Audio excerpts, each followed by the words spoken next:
Hi friends, welcome back to my channel. Welcome if you're new. I'm Holly, and today I'm sharing with you a crawfish cornbread recipe, and I have two recipes to share with you. But this first one, you will need 2 cups of cornmeal and a 12-ounce bag of frozen corn, but you want it thawed. I have a 10-ounce bag and that worked fine. Also 2/3 cup of oil.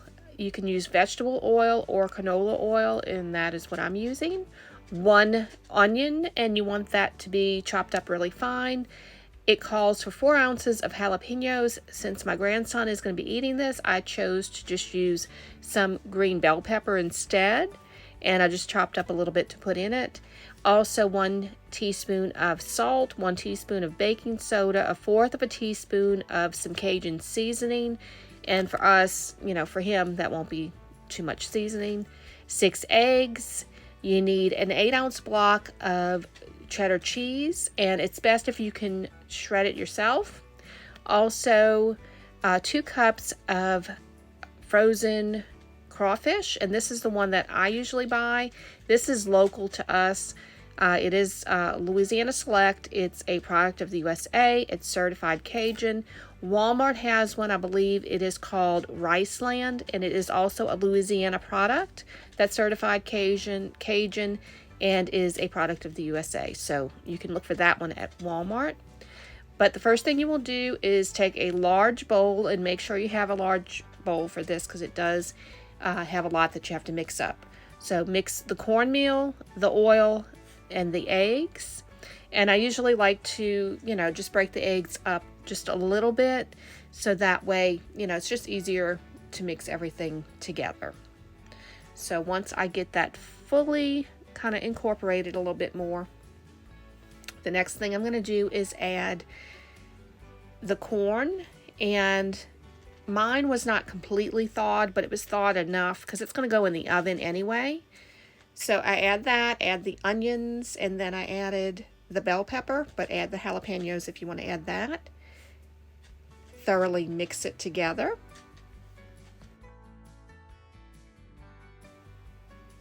Now add the crawfish, and you want to make sure to chop up the crawfish just a little bit more than when you already have it, when you buy it. So just smaller pieces. Mix it up thoroughly, and then add your seasoning. And I usually add half of it, and then I stir it up, and then I'll add the other half. That's just how I like to stir things up sometimes. I just feel like it gets seasoned a little bit better, if that makes sense.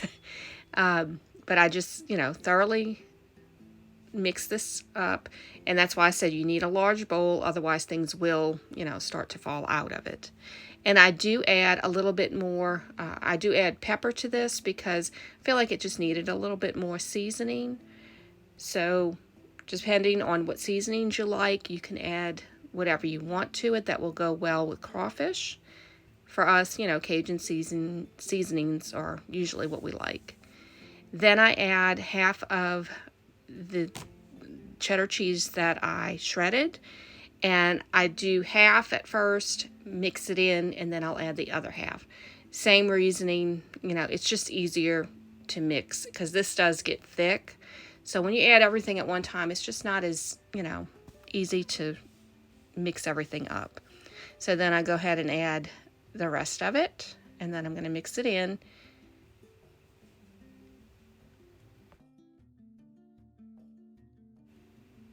Prepare a 9 by 13 inch baking dish, and you want to just spray it with some nonstick spray.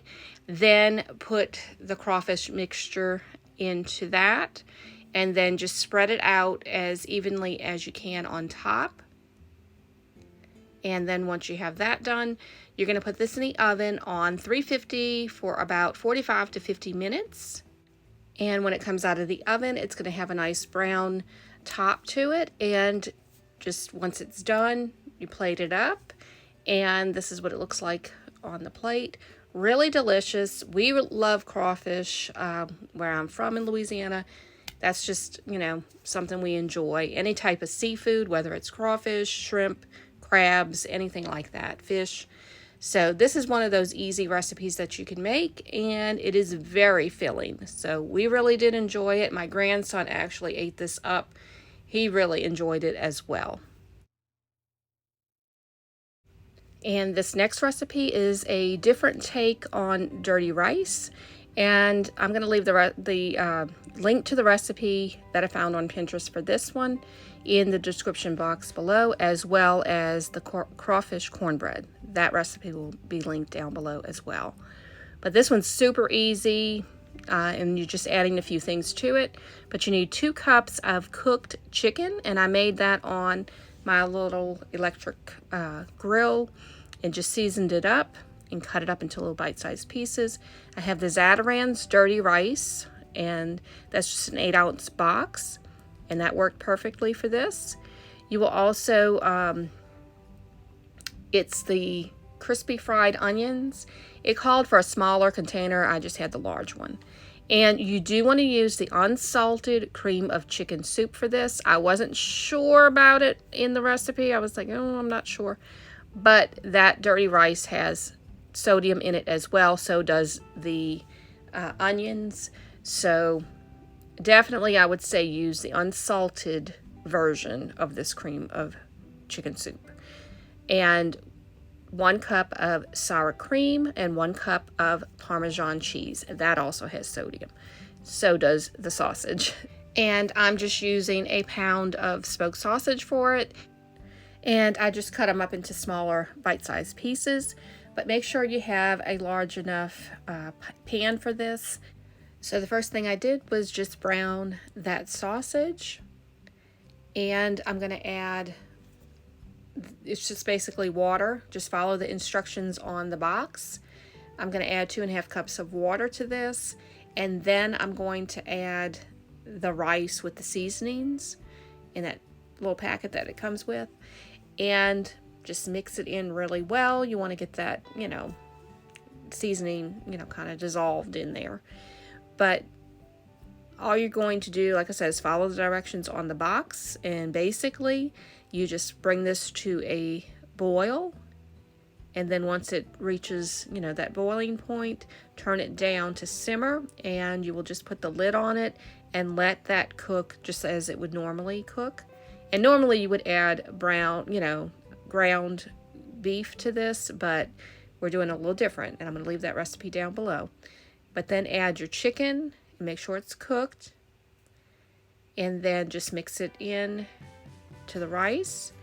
Then add that cream of chicken soup. Mix that in as well. And it is a thick, becomes a thick mixture.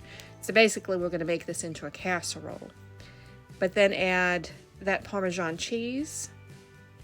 And that will melt really quick because this is very hot. So it's going to melt into that really nicely. Add your sour cream. Blend that all together. Then you want to take a 9 by 13 inch baking dish and just spray it with some nonstick spray, cooking spray.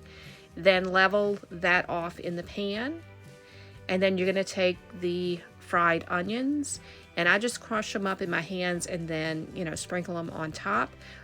I'm not using that whole container. It called for a smaller container, which I did not have. So I used probably about maybe half of what was in there.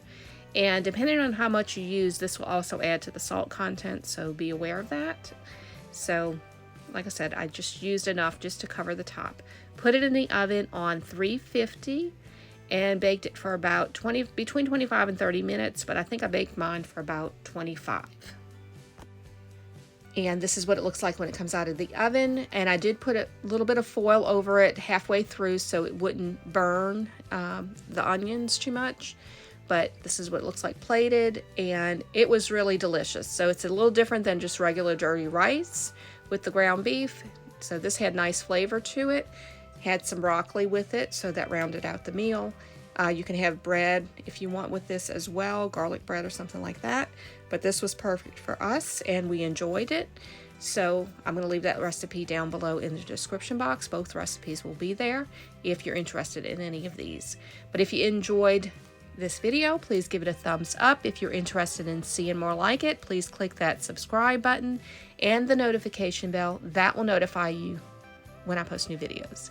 So I hope that everyone has a blessed day, a great week, and I thank y'all so much for watching. God bless y'all.